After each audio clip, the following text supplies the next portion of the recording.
Утринските теми во утринска на Телма секогаш актуелни, го ставаме фокусот за она за кое што треба да се зборува, за она за кое што навистина треба да бидеме и малку повеќе информирани, па и едуцирани, но во сето ова е сосема позитивно, но во сето ова може да кажеме дека единствено лошо или да речеме негативно или жално што после трагедии како што се случи трагедијата во Нови Сад малку почесто се отвораат овие теми за кои што треба константно да се зборува се додека нели има потреба од тоа. Потребата очигледно е неопходна и трагедии како ова која што се случи во соседството не освестуваат за тоа колку е всушност можеби и ненаучена лекцијата кога се ваквите работи во прашање. Па затоа сметавме дека во утринска на Телма во нашата тема треба да отвориме малку подетално да продискутираме на оваа тема, колку се безбедни мостовите и старите градби во Македонија.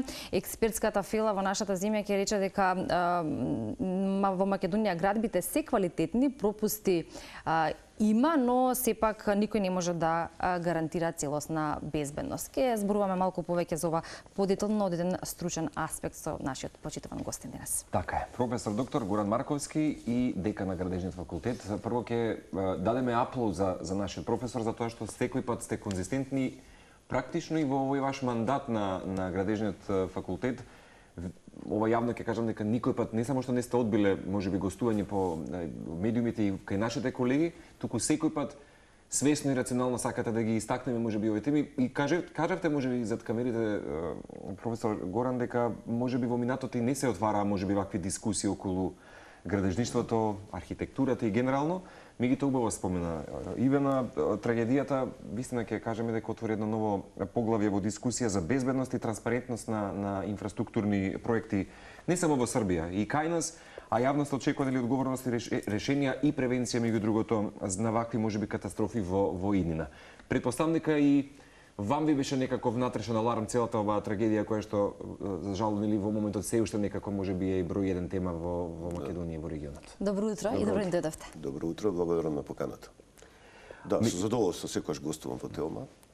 Сметам дека сето тоа го правам во интерес на струката, во интерес на општеството, во интерес на побезбедно живење, затоа што градежништвото е една сериозна дејност која што не трпи никакви импровизации. Сметам дека и наша општествена одговорност на тие кои што сме длабоко инволвирани во овој процес е да укажуваме на одредени недостатоци со цел не да креваме паника, туку да ги подобруваме работите. Секое, како да ви кажам, подзаспивање и задоволство со постигнатото носи кон уназадување. Всушност, секојаш треба да целиме кон подобро и подобро.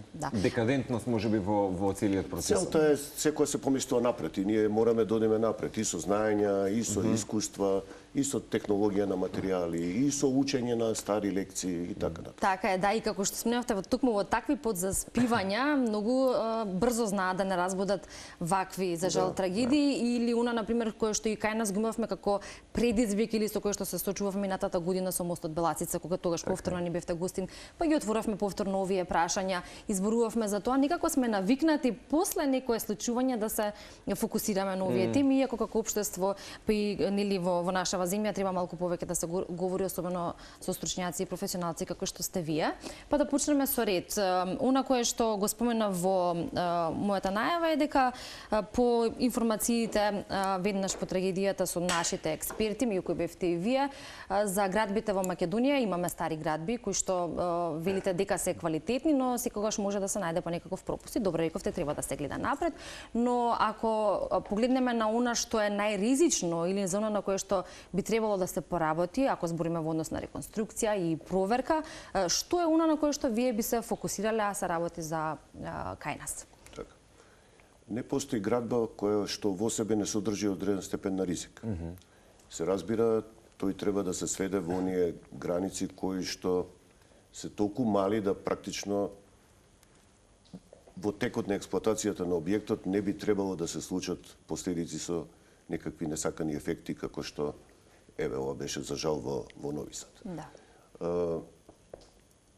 Колку се степенот на ризик што објектот го носи со себе зависи од многу нешта. Пред се зависи од тоа како е тој концепиран, како е испроектиран, како е изграден, со кој квалитет. зависи од квалитетот на материјалите кои се вградени во него. Зависи генерално, ако сето ова се сублимира во едно, зависи од времето во кое што е граден, се разбира неговата трајност. Често пати знае да кажете и вие, рок на трајање има се. Се има рок на трајање, апсолутно, и тоа треба да бидеме свесни. Имало една заблуда во минатото дека одредени конструкции, одредени материјали се вечни, така? Ако ги оставите и сами на себе дека остануваат без никаков проблем, за жал времето покажа дека не е баш така, напротив, спротивното. И е нешто што е многу важно и мислам дека каде што сме најслаби, не само ние, туку и генерално, можеби во светски рамки, сега кој повеќе, кој помалку, е потребата од одржување на веќе изграденото, од постојана контрола на тоа што е изградено. Што е многу важно, па ако дојде до потреба за поправка, за санација, да, меѓутоа за да направиме такво нешто ние треба да констатираме дека има некој проблем. Тој проблем некогаш е видлив со голо око, меѓутоа многу често е подзаскриен. Треба стручно око, стручни мерења, квалитетни инструменти за да се види во каква состојба е објектот. И мислам дека, еве сега да се надоврземе на поводот за моето гостување, трагедијата во Нови Сад, практично можеби тој сегмент недостасувал во овие 60 години да се направи една проценка на состојбата на објектот, за да се види што се случува, како се случува, особено затоа што се работи за многу чувствителна конструкција, специфична. Таа е убава, ама е чувствителна. И оттаму заслужувала поголемо внимание, како и кај нас. Они објекти кои што се изложени на атмосферски влијанија, еве во прогнозата чувме, час сонце, час ладно, час мраз, час снег и така натаму. Варијации, така. Имаме објекти кои што се изложени на сите овие температури. Човекот ќе се подзаскрие, ќе се стопли некаде, мостот нема кај да се скрие. Таму е и на ладно, и на топло, и на ветер, и на магла, и на снег, и на солта која фрламе за да нели овозможиме проводност на патишата, одвивање на безбеден сообраќај. Сето тоа влијае негативно на конструкцијата. И сега самото по себе се наметнува дека таа конструкција заслужува поголемо внимание. Имено, да, сега препоставам дека можеби будно ги следите нели активностите кои што се поврзани со оваа тема. Читав дека е градскиот советник на самата коалиција Браво во Нови Сад Миран Погачар ги праша надлежните дали пред една недела добиле предупредување од граѓаните дека зградата напукната. Вие велите дека апсолутно со голо око може да се видат некои некогаш да, некогаш не. Некогаш е ненајден ломот и затоа е и загриженоста поголема. Има конструкции кои најавуваат лом, има конструкции кои што одеднаш, ако не се контролира, тоа имало некакви проблеми, меѓутоа биле невидливи. Вие гледајќи снимката, знаевте, го воочивте можеби проблемот веднаш каде е пропустот? Па гледајќи снимката, јас случајно бев во Србија токму кога се случи овој настан и бев запознат одблиску со проблемот. Во меѓувреме од како да ви кажам, стручна љубопитност, комуницирам и со моите колеги од Нови Сад, од факултетот и од Белград, за да ги потврдим информациите, бидејќи неблагодарно е некојаш од далеку да носите закучаци, особено кога не сте инволвиран во процесот. Значи, на она е едната од тие снимки кои протекува во јавноста покажа дека се случил лом на една од затегите, кога гледаме констаницата од десната страна, и потоа како домино се скинати останатите. Значи, евидентно е дека настрешницата е урната како последица на кинење на овие затеги кои ја држале на едниот крај. Прашање е сега кој што треба да истрагата да го открие, зошто дошло до тоа? Која е причината да затегите одеднаш се скинат, попуштат и сите настрадаат? Во однос на она кој го говорам за времето во кое што се градат објектите, се разбира дека знаењето, стандардите, знаењето расте постојано, а стандардите стануваат се по-ригорозни и по-ригорозни. Токму поради случувањата во светот, нели, во областа на градежното конструкторство, нормално дека барањата од конструкциите се се повисоки и повисоки. Денес, согласно европските стандарди за проектирање конструкции, покрај сите други аспекти кои треба да ги поседува конструкцијата, носивост, употребливост, трајност, треба да поседува едно својство кое се нарекува робустност. Тоа е својство кое дефинира да незините оштетувања бидат соодветни на причината која е настанала. Значи, ако денес се проектира ваква конструкција, покрај другите работи кои би биле веројатно поинакви, би се водело сметка да напукнување на една, односно лом на една од затегите не придонесе за другите. Да. Тоа во тоа време во 60-тите години не било присутно. Значи јас не велам дека проектантите не биле добри, Погрешиле, напротив. нели, во некои Да, не погрешиле. Располагале со тоа што го имале во тоа Располагале со време. тоа што било Да. тоа, тоа плюс тоа и го истакнувам и во медиумите. Било време кога се водило многу сметка да не се потроши материјал повеќе од колку што било вообичаено. Да, тоа го имате истакнато, да, дека одржувањето треба да се внимава со одржувањето на таквите објекти кои во средината на минатиот век биле градени со штедење на бетон и градежни материјали. И тоа треба да се зема во предвид секогаш. Водење, како да ви кажам, штедење можеби не е многу соодветен Термин. збор, меѓутоа водење сметка да не се вгради нешто повеќе од колку што било вообичаено. И тоа ги ограничувало некои мерки. Има една вистинска анегдота за проектантот на зградата на работнички дом во Скопје. Не знам колку ви е позната, меѓутоа е еден случај кој го потврдува ова правило.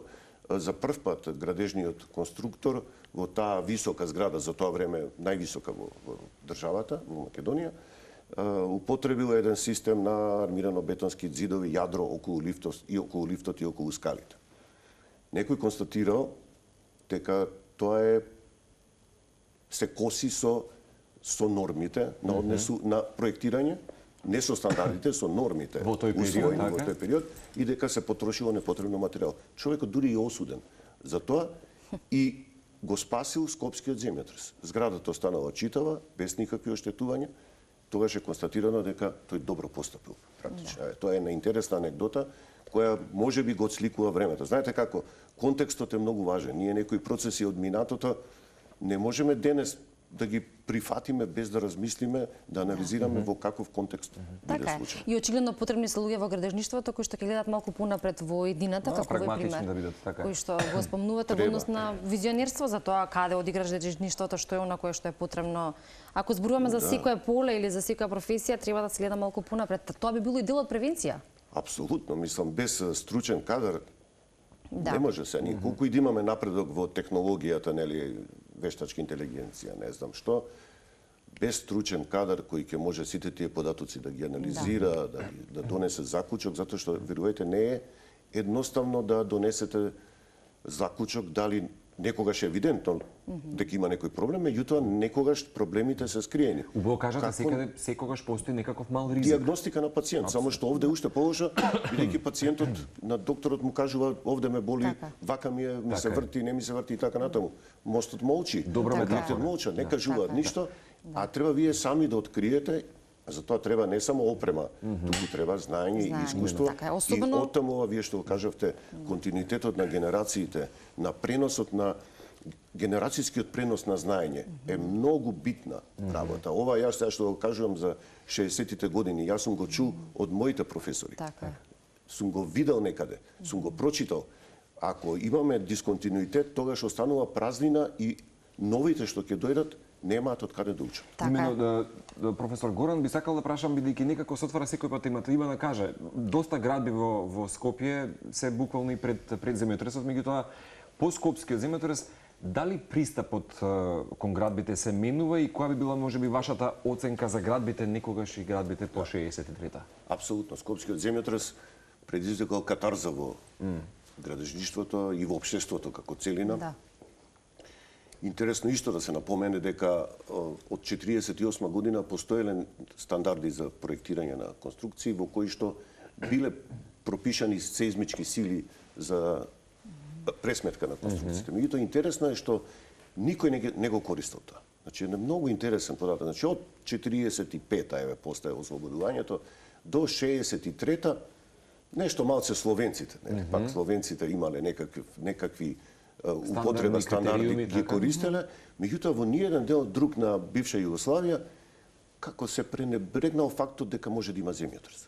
Зошто тоа се дожи не останува тајна. И во 63-та кога се случува земјотресот се освестува јавноста, нели, Скопје станува центар на земјотресното инженерство и во светски рамки, така натаму, и свеста за квалитетот на градбите се подига. Така што нема воопште неспоредлив квалитетот на градбите што е пред и после земјотресот. Затоа знаете често пати да кажете во вашите интервјуа знаење, одговорност и свесност е многу. Таа се некои три можеби свети работи во светот на градежноста. Одговорноста е голема, како што велите исто како и кај докторите, па можеби и дури и поголема кога станува збор за човечки жртви. Ние знаеме да бидеме масовни убици, да.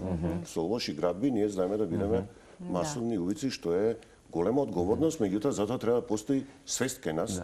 Да. Што нашите грешки, импровизации може да предизвикаат. Иванче, ќе ми дозволи се по прашање некако ми доаѓа следното, дали македонските граѓани денес може да се чувствуваат и да бидат безбедни во домот и во објектите каде што работат, апропо оваа денешна целосна инфраструктура и градежни зафати? Бидејќи секој пат се постава, како што вели Ивана, нели, алармот се вклучува и веднаш се прашуваш дали сме безбедни. Не е лошо секогаш да има мал собнеш. Знаете како? Собнежот води исто кон напредок. Но не треба да има страф и паника, мислам, далеку од тоа. Како што ќе кажам, зависи во каков објект живеете, во каков објект работите. Ние се уште употребуваме и користиме објекти кои што се изградени пред земјотресот. Што е најлошо, најголем дел од тие објекти се јавни објекти. Имаме училишта, факултети, државни институции, болници, општински згради и така натаму, кои се изградени во тој период. Значи тука треба некој да се запраша дали треба да преземеме нешто. Сега тоа за да таа состојба се подобри. Сега тоа е како непопуларно за оние кои со нив стопанисуваат, затоа што одеднаш трошите пари за нешто што наизглед е добро. Меѓутоа, тука е свеста на општеството, притисоци што треба да се прават. Тие се тие специфичности. Како оди натаму градежништвото, после земјотресот, градбите стануваат се подобри и подобри. Исто да немаме заблуда дека од тоа што се градило од 64-та, 65-та, одеднаш било вау сега. Да, тоа било постепено. Постепено. Одело 70-ти години, меѓутоа многу интересно што искусен градежен инженер кој се занимава со ова, може во зависност од годините кога е граден објектот да направи проценка. Доста реална проценка каква е неговата состојба и што арматура има вградено натре. Така, и кога зборуваме за ваквите градби, кога зборуваме за училиштата кои што датираат малку подамна, како велите во 60-тите, ако ги споменавме контролите кои што треба да ги има и на одреден временски период, ќе ни кажете вие на колкав, дали тоа и колку тоа кај нас се практикува, дали сме во рамките на тоа што е задолжително и се спроведува или пак постои голем простор и можност, па и потреба неопходна да тоа се прави како би се намалил овој ризик или како велиме. Треба да биде многу подобро и многу повеќе. Единствено што јас знам дека имаме некако ниво на контрола на објектите, тоа се мостовите во надлежност на државата. Таму има напредок во однос на водење сметка за нивната состојба и има редовно мерење на состојбата на браните. Сега, проблем кај браните, тоа сакам да го потенцирам, е што инструментите кои што се поставени на браните, кои што треба да се отчитаат и врз основа на тие податоци да се донесе заклучок, се веќе голем дел надвор од употреба. Не се возобновени, некогаш дури пристапот до местата каде што треба да мериме е недостапен, односно непристапен, невозможен и оттаму апелирам, го користам и ова гостување денешно, да се поведе внимание затоа што браните се многу ризични објекти, не смееме да си дозволиме луксус да не ги мериме. Значи, како да ви кажам, одењето еднаш годишно, значи тоа се практикува овие години, дури нашиот факултет тоа го прави, меѓутоа за денешно време треба да биде на многу повисоко ниво. Денес во светот е актуелен така наречен structural health monitoring,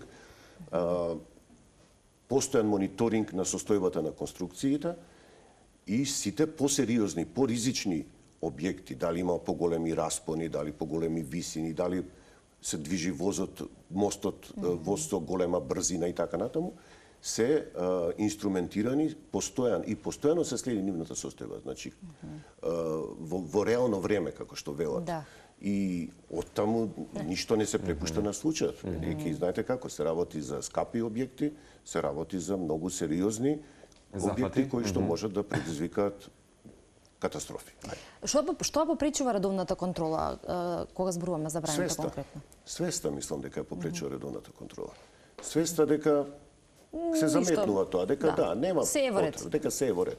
Се разбира, не мора, а тоа е пропишано, со нашите стандарди е пропишано на колку години треба да се прави. Меѓутоа мислам дека свеста за потребата од таква редовна контрола Ние на малку пониско ниво. Се смета дека ева добро нема гајле ќе тера, меѓутоа со конструкции не смеме така со несло. Како што може да видиме впрочем. Еве во пред месеци нешто во Дрезден се урна мост само од себе, без никаков товар. Да, клипот беше споделен. Да, на Стрешницата се урна само од себе, мислам. Тоа има некои причини, но одеднаш целата настрадаа луѓе, мостот во Дженова пред 6 години. И исто така што Многу примери кои што навистина треба како велите да подигнат нашата свест и малку да алармираат кога. Да, инаку убаво споменати за камерите дека со мостот Беласица се затворија низа прашања, бевте прилично актуелен и минатата календарска година за мостовите и кога би прашал сериозно сега каква е состојбата нели на мостовите во Скопје, ги има колку 20-на можеби повеќе помалку тука некако на број. Кој е подрачи го разгледуваме. Разгледуваме во град Скопје, но дали во Скопје сериозно професор Горан има мостови кои што се наоѓаат баш во една ризична категорија. Во близина Телма телевизија, да речеме, Обединените нации која што катадневно и во минатото знаела често пати да биде да речам јавна опомена за македонските граѓани. Вие го потенцирате Гоце Делчев мостот. Да.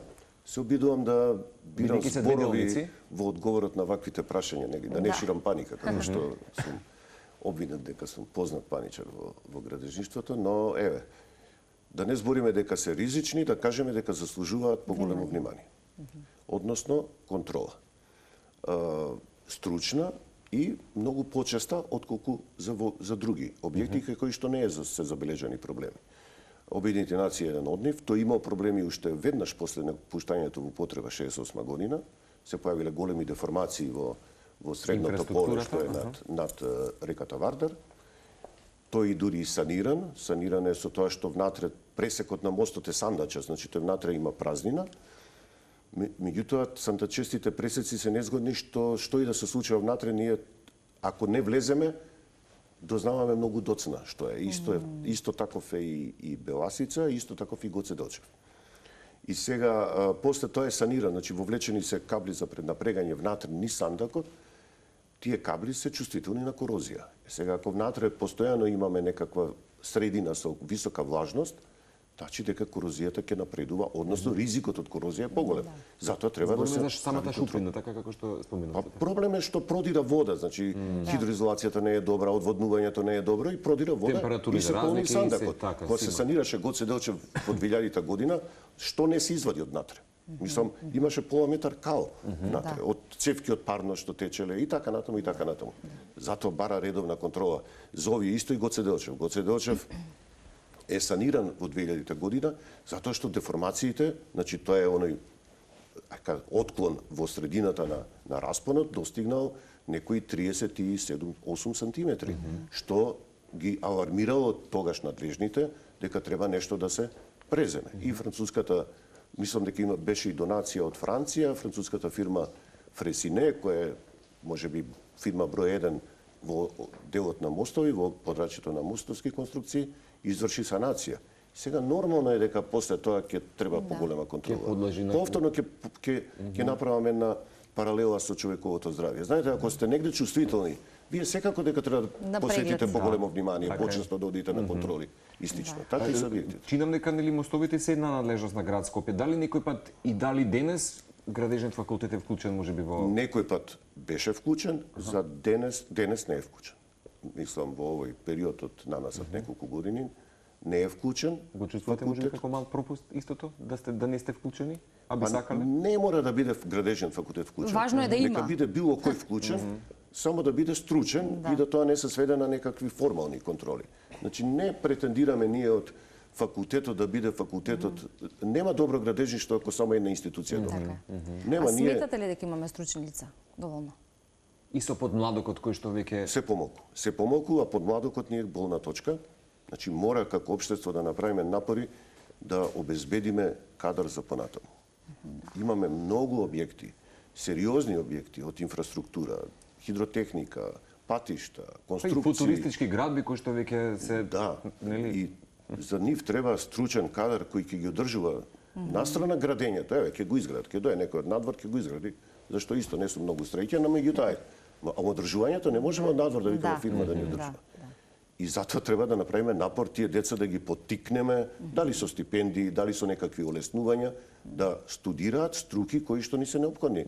Не може општество, држава да почива на неколку атрактивни струки во дадениот момент и сите да бидеме мирни, супер, децава ни студираат или ни одат некаде во странство студираат и ние среќни тоа да го гледаме отстрана. Тоа е недозволиво. Професоре, вие како декан на градежниот факултет ќе ни дадете најточна информација за тоа, ако да направиме една мала паралела, да речеме, од некогаш и денес во однос на интересот за студирање на овој факултет, во однос на заинтересираноста на младите кон градежништвото, на што половично и сега одговоривте, но малку подетално би сакала и во пренесувањето на знаењето од професори и професионални и стручни лица со големо искуство како вас, бидејќи и тоа го споменавте и го потенциравме дека многу е важно да биде воден континуитет, да не се прескокнуваат работи кои што ни носат големи лекции од минатото, нешто што се поминало, нешто што го дополнило знаењето и така натака. Во однос на бројката на студенти, на заинтересираноста од нели година во година како се запишуваат и на ваша, да речеме, прогноза за виднина. Да.